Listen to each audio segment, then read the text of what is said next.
سمعتوا وش صار؟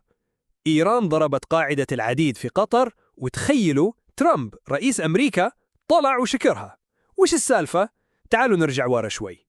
كل شيء بدأ لما إسرائيل ضربت إيران وقتلت قادة كبار بالحرس الثوري، وردت إيران بصواريخ ثقيلة وصلت عمق إسرائيل وسوت دمار ما كانوا متوقعينه أبد.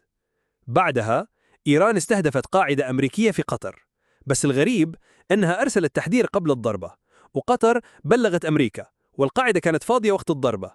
يعني كانت ضربة محسوبة، رسالة سياسية.